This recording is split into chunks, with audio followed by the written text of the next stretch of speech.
Hey everyone.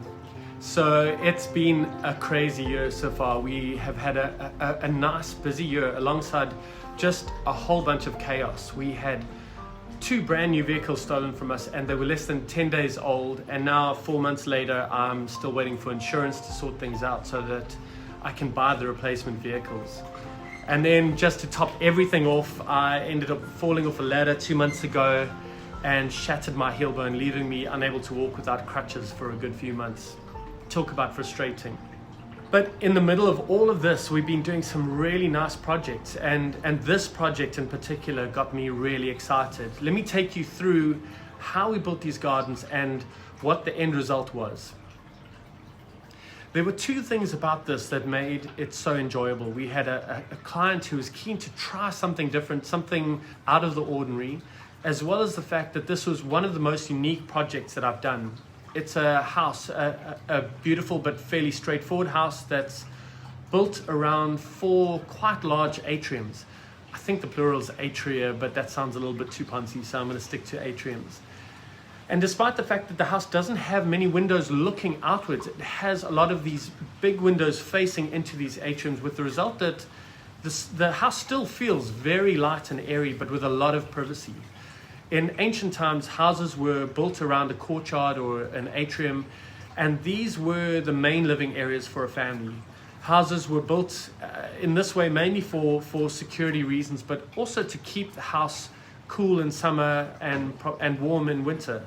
But in modern architecture, these became features for garden spaces. They were purely aesthetic.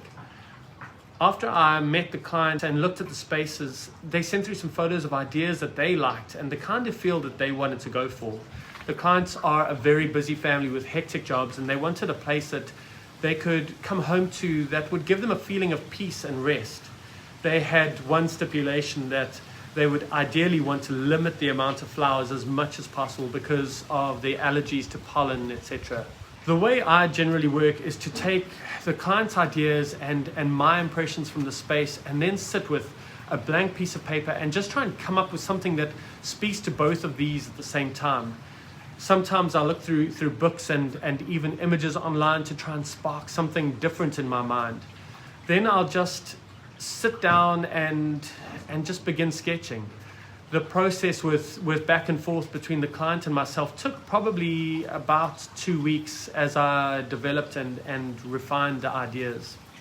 I don't want to bore you too much with the details of how I came up with the concept, except to say that overall I knew that I wanted to create a minimalist modern garden with a nod to a traditional Japanese garden.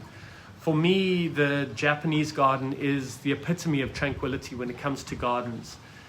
The key to the success of these atriums would be in creating each space unique in its own way, but with a common theme and common materials throughout. So you'll see that we repeated white sandstone in all the atriums, as well as timber and charcoal cobble. Many of the plants, especially black bamboo as well as ferns, help to just tie everything together as well. You'll also see that we brought in circles and curves just to make the spaces feel bigger than they are. The other aspect that complicated the design was the fact that these atriums needed to look beautiful from any angle, because they were often looked at from 3 or 4 sides at once. I wanted to create a completely different space depending on where you are viewing them from. In general, in garden design, there are many things that you want to draw the viewer's attention to. There's a journey both with the body as well as the eye.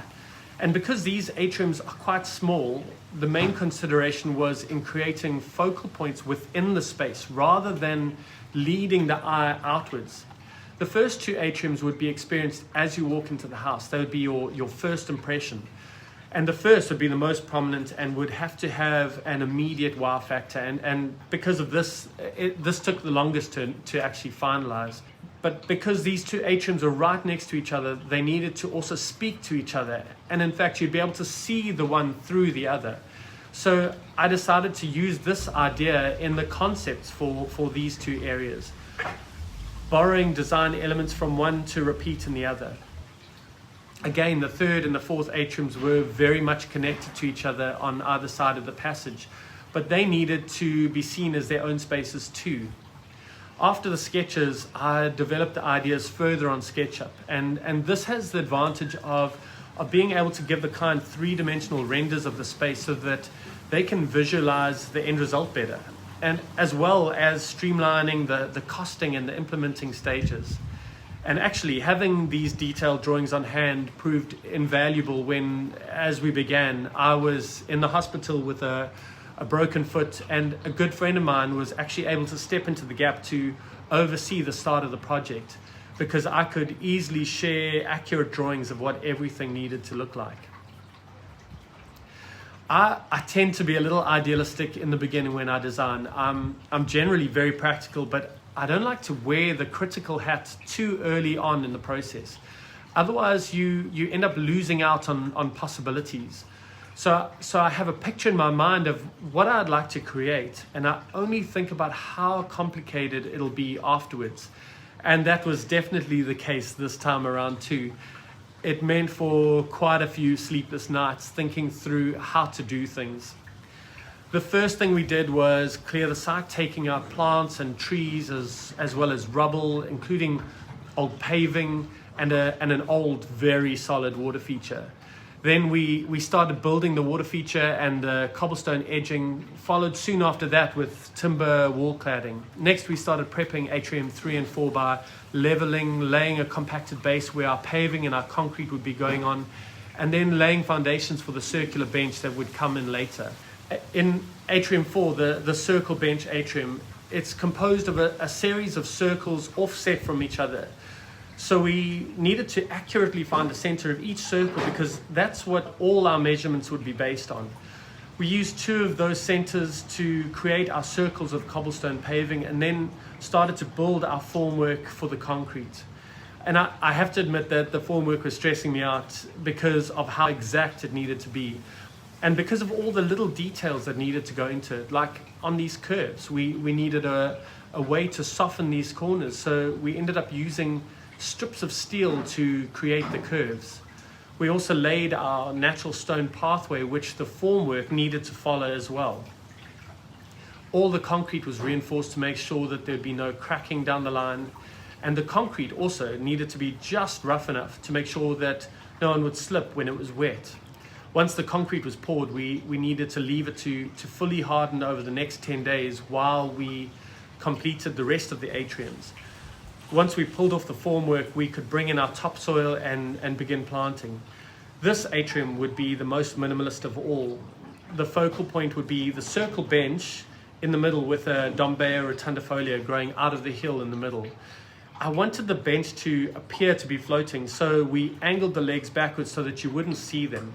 We used 2 types of Ophiopogon grass, the compact miniature mondo growing between the paving and the taller variety growing on the hill. We planted taller plants in all 4 corners just to soften up and help to blur the boundaries. I see this space being used as a spillover from the kitchen while entertaining, or just a great place to come and have a cup of coffee in the early morning or the late afternoon.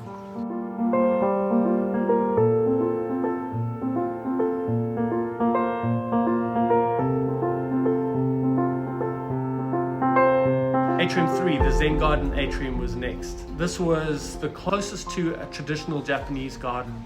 I styled it on the Karasansui rock or gravel garden. These were quite stylized gardens where rock or stone played a big role in the design. They were used for meditation and were primarily viewed from within the house. We used the same white sandstone from the circle bench atrium to create a pathway from the bedroom with smooth river stones between, and we built this little mountainside with rocky outcrops and planted another beautiful Dombea rotundifolia in the back. The Dombea is the closest indigenous tree to a cherry blossom. It'll often lose its leaves during winter, and then in early spring it gets covered in masses of these beautiful white flowers. The flowers make a wonderful dried flower and are used in Zulumuti to make love potions. There were little nods to a traditional Japanese garden throughout, most obviously with the rock and the stone, the mountainside, the tea lantern, azaleas, black bamboo, and a very simple planting palette. I would have loved to have used mosses, but this would have required a bit more maintenance than the Ophiopogon grass we used instead.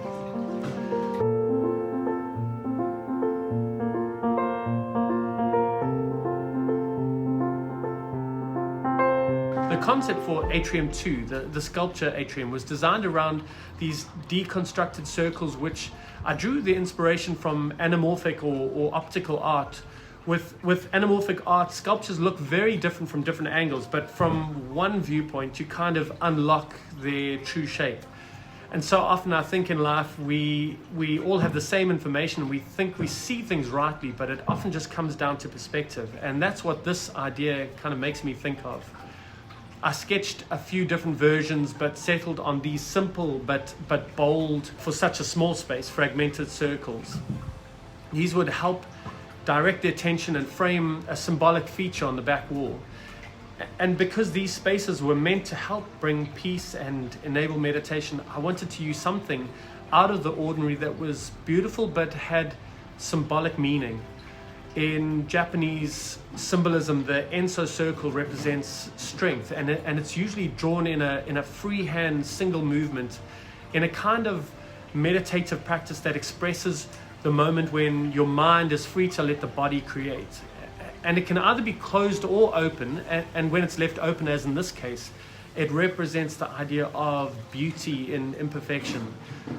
The tree of life image that completes the circle represents the presence of God. So this seemed like the perfect symbol from a design and a symbolic point of view. In the center of the atrium was a large polished white stone water feature surrounded by a circle of the same white sandstone that we've used elsewhere, which then becomes the focal point when you're sitting in the atrium or you're looking into it.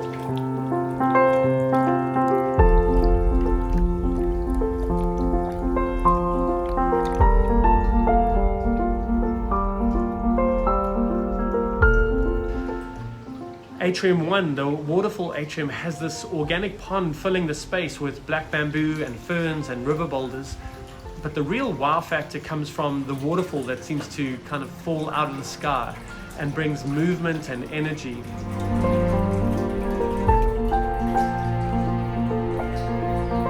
In the foreground, we placed this cascading juniper bonsai on a railway sleeper plinth, which has its echo in the Enso circle of the sculpture Atrium. And in fact, you can see all the way through to the Enso circle right from the entrance.